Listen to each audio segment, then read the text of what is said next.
You really don't hate mainstream publishing enough. Every time that you see anything, it just gets absolutely crazier, especially when it comes to these women who are corrupting the fantasy genre.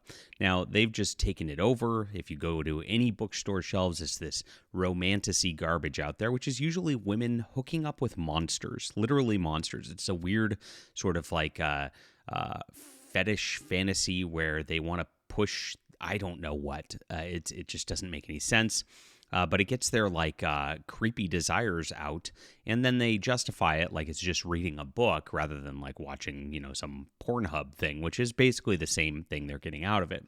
Now, this is a new one that's about to come out that has not really hit the viral markets yet. You've all heard of that morning glory bull milking farm, which is going around. Every time anybody posts that image of that deal, it goes viral on the internet. But this one is equally as degenerate. It's absolutely crazy. How to lose a goblin in 10 days. And the entire intention of this is actually to take the Tolkien fantasy, which is high fantasy, beautiful stuff, like really good artistic work, and then take those tropes and absolutely just demolish it into this like just disgusting degeneracy right here. So I'm going to get into what it is and just how crazy this is and how it is something that is absolutely meant to bastardize Tolkien in just a moment. Please hit the like and subscribe button as we talk about all things. This is your real fantasy news. You won't hear about this type of stuff on other people's fantasy news channels because they shill for the mainstream media. We do quite the opposite here. And I make my own independent fiction myself. So if you like this, and if you like my thoughts on writing and the like, The Demon's Eye is classic sword and sorcery fare. This is one book, one and done. It's not going to be an R.R. Martin situation where you have to wait for an ending. It's all in here. So check it out. It's in the description below. Support our channel and get some good reading done today. Really appreciate you guys for being here. And if you like the classics, this is going to be something for you. Awesome. So, yes, How to Lose a Goblin in 10 Days by debut author Jessie Sylva is a cozy tale of a halfling and goblin who must learn to love each other. So you have a hobbit and a goblin hooking up. Yes, that is the entire purpose of this. This is clearly just bad fan fiction again. And if you don't know, they're doing this with everything. There's like Harry Potter fan fiction that is a degenerate sex scenes between like Hermione and Draco Malfoy that they've now changed the names of and they're putting it out into something else. That's out there. Of course, the biggest one was Twilight fan fiction, which was 50 Shades of Grey, where they just filed the serial numbers off and did that. These fan fiction circles with these women is just really, really weird. You have these weirdo, strange women who then get brought into mainstream publishing like they're legitimate authors. And that's exactly what we have here. I mean, a halfling and a goblin loving each other. Come on, this is disgusting. And it's just stupid. Called An Adorable Delight. Okay. This novel is brimming with popular romance tropes. Oh, great. Warmth and perfect for fans of The Honey Witch and Spell Shop. I don't even want to look those up. It's cozy. It's heartfelt. It's deeply satisfying. What if a cottagecore and goblin core fell in love? Oh my gosh. When a halfling pansy and goblin wren think they've inherited the same cottage, they make a bargain. They'll live in the house together. Whoever's driven out first forfeits the ownership. Amidst forced proximity and cultural misunderstandings, the two begin to fall in love. So this weird falling in love with monsters is just the whole deal. And here it is as we get into some interview with this person is where it gets crazy right now. It's honestly not my usual wheelhouse. When I started writing, I leaned more towards the epic side of things. But a few years ago, my mother was diagnosed with early onset Alzheimer's, so she has to do this monster romance crap because, and we're supposed to feel bad for her because her mother is sick. Which is, I'm sorry her mother's sick. That's not something I'm like celebrating or anything like that. But at the same time, like, this does not justify this creepy crap, and this should not be hitting the stands like in mainstream publishing. So look at this. The world building feels influenced by Lord of the Rings, and this is what I said. This is a bastardization of Tolkien. And look at this. It is, but I wanted to give a fresh twist to it.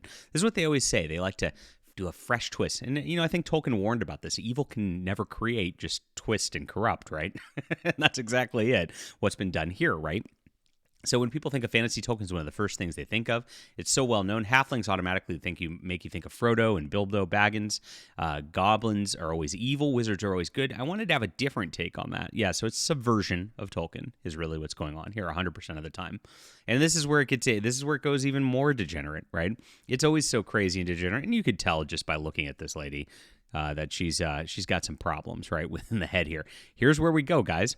Ren, the goblin love interest, oh guys, you can't make this up, is non-binary. What inspired you to create a queer norm world? Oh gosh, I want a head desk right now, but I can't do that on screen because it'll mess up my whole rig right here, but whatever. There's a lot of queer, cozy fantasy, which I love, but you don't see that mainly in many explicitly non-binary characters, not just in a fantasy world, but across the board. I wanted to help fill that void, and it felt right for the characters, just how Ren showed up. And so I pretty much only write about queer characters. Now you know why she's getting published, right? When I was growing up, I loved fantasy novels, but it felt really isolating not to see heroes like myself. Yeah, this person needed a mental institution, not to be furthered into this stuff. Unfortunately, that's what's happening these days. I decided to become a writer, and I'd create the kinds of stories I wanted to see. But I don't want to integrate the same kind of homophobia and bigotry that exists in the real world. Honestly, if we could accept that there are dragons, why not accept this as a world where all sexualities and gender identities are accepted too? That's part of the coziness, I think. So yeah, if you wanted any options that this was going to be, ideas that this was going to be degenerate and awful and something that's just like a terrible destruction of the fantasy genre, there you go, guys. It's part of the coziness of all of it. And this is what they do every single time. It is just about these people inserting their weird pornographic fetishes into this type of stuff over and over and over again, and then flooding the market with it, and then just throwing it onto the stands. And this is you want to know why men don't read anymore, because they always have those articles all the time. Here's the reason why. You go to a bookstore, this is all you find. This is all that's out there. This is what the romantasy genre has done to everything. It's absolutely disgusting and absolutely terrible all the way around. And to take and actually do a Tolkien-esque thing where you've got a hobbit hole and you're trying to actually evoke that thought of Bilbo Baggins and the like is just next level terrible fan fiction that should just never be out there. This type of stuff would have been something that would have been embarrassed to be published 20 years ago. An editor would have gone, no, there's nothing here. This is not a real story. This is your bad fan fiction. But now, because all of these women have taken over, even editorial and everything, this is all you get out there. It's crazy. It is the absolute bottom of the barrel of our culture, and this is honestly probably the worst thing I could imagine coming out at this point. So it is. I love when there's only one bed, which I use in the book. I'm a huge sucker for childhood friends to lover and fake dating. There are actually very few romantic tropes I absolutely dislike because when they're done well, they can be very charming.